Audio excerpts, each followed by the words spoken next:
Hello दोस्तों, आप सभी का स्वागत है। देखिए, रेलवे में 6 साल के बाद वैकेंसी आया है।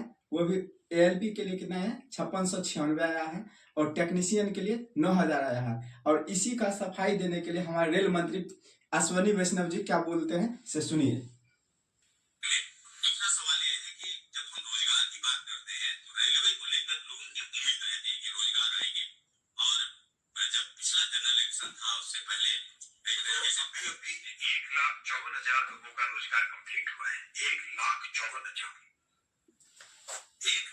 देखिए 1,54,000 दोस्तों, लोगों का 1,50,000 1,54,000 का गुणगान ये कब से गा रहे हैं? ये 1,54,000 पिछले 2018 और 19 में जो एएलपी 18 में जो एलपी आया था वो, और फिर एनटीपीसी और ग्रुप डी जो आया है 2019 में, उसी का अभी तक गुणगान कर रहे हैं। लेकिन ये अभी ये नहीं बता रहे हैं कि ये 1,54,000 जो वैकेंसी के बारे में बोल रहे हैं, ये कब का वैकेंसी है। ये 2019 का ही वैकेंसी है, 6 साल का वैकेंसी है, और इसी का अभी तक गुणगान गा रहे हैं। आगे देखिए क्या बोल रहे हैं।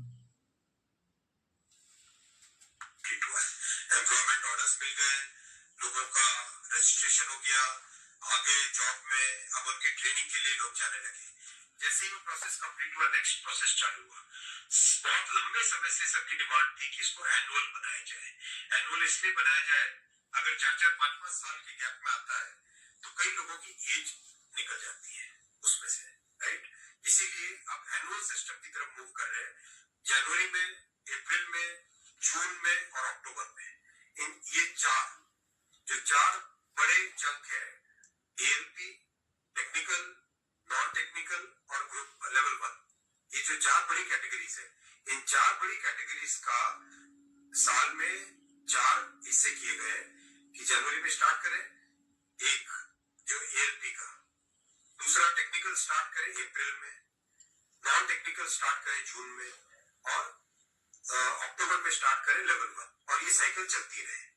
इस प्रोसेस पे सारे के सारे कैंडिडेट्स की डिमांड लंबे टाइम से रही है कि 4-4 साल का जो फेज होता है, 5 साल का फेज होता है, कई लोग एज पार हो जाते हैं उसमें।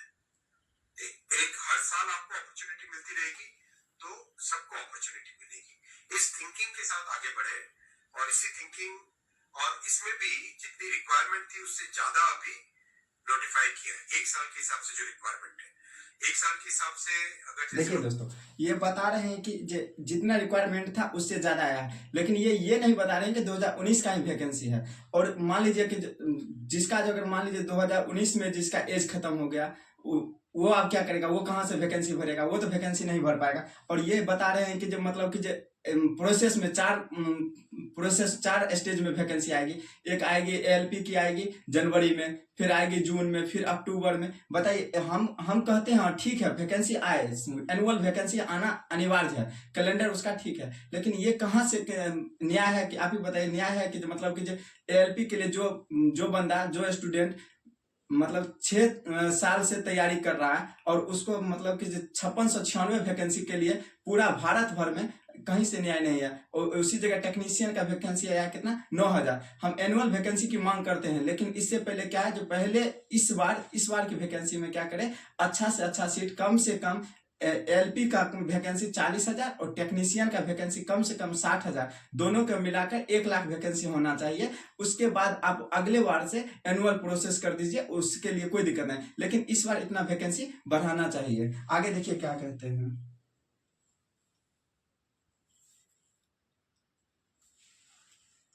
कितने लोग रिटायर होते हैं उससे ज्यादा भी है, राइट। टेक्नीशियन का है तो टेक्नीशियन का जो अप्रैल के आसपास, अप्रैल से पहले निकल आएगा, क्योंकि हम लोग मॉडल कोड ऑफ कंडक्ट को भी अवॉइड करना चाहते थे, वरना नॉर्मल प्रोसेस में अप्रैल में निकलता टेक्नीशियन का, पर मॉडल कोड ऑफ कोड को अवॉइड करने के लिए पहले निकाला है।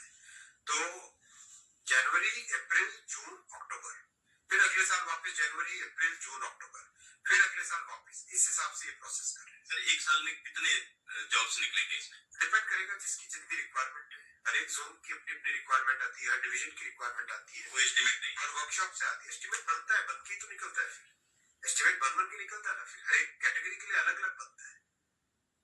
अभी 1.5 लाख लोगों को जॉब दिया, आप सोचो उस एग्जाम की कॉम्प्लेक्सिटी। 500 से ज्यादा शहर, कितनी शिफ्टें, 1000 से ज्यादा शिफ्टें, 15 लैंग्वेजेस, 1-1 करोड़ लोग एप्लीकेशन, कहीं पे कोई कंप्लेंट आई, 0 कंप्लेंट, कहीं पे कोई paper leak, 0 paper leak, complete हो रहा है एकदम ट्रांसपेरेंटली। पार्लियामेंट में हमारी ऑपोजिशन के लोग, कांग्रेस के एक एमपी बोले कि आश्चर्यचकित है कि इतना बड़ा एग्जाम कैसे बिना कोई पेपर लीक के हो गया।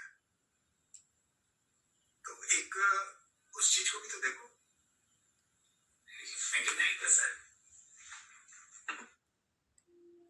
आश्चर्यचकित हम भी हैं कि रियली में आपका मतलब रेलवे के द्वारा जितना एग्जाम होता है पूरा ट्रांसपेरेंसी होता है, लेकिन आश्चर्यजनक ये नहीं है कि आप 6 साल में वैकेंसी निकाले और जो मान लीजिए 2019 का जो वैकेंसी जो तैयारी कर रहा था कुछ नंबर से कोई थोड़ा सा मिस्टेक की वजह से या फिजिकल में अगर वो दौड़ से छट गया तो फिर उसका कितना साल के बाद मतलब मौका मिलेगा? 6 साल के बाद। ये तो आपका मतलब कोई कहीं से अच्छा चीज नहीं है। इस बात को ध्यान में रखते हुए अभी पटना में कितने सारे स्टूडेंटों के साथ अन्याय हो रहा है, रोज लाठी डंडे के प्रहार से उनको चोटिल किया जा रहा है और ये कहीं से अच्छी बात नहीं हो। आपका सरकार है, बहुत अच्छी बात है, लेकिन आप इसमें वैकेंसी को एकदम नियमित रूप से निकालिए। लेकिन इस बार क्या करिए कि सबसे पहले एलपी का कम से कम 40,000 और टेक्नीशियन का 60,000 दोनों को मिलाकर 1 लाख वैकेंसी निकालिए। उसके बाद जैसे होगा आपको एनुअल करना है एनुअल कर दीजिए, कोई दिक्कत नहीं है। और सभी चाहते हैं कि जिस तरह से आपका पिछला जितना एग्जाम जो है अच्छे से पारदर्शिता के साथ कंडक्ट हुआ वैसा ही एएलपी टेक्नीशियन भी कंडक्ट हो। इसके लिए हम भी आपके लिए आपको सदा आभारी रहेंगे। धन्यवाद।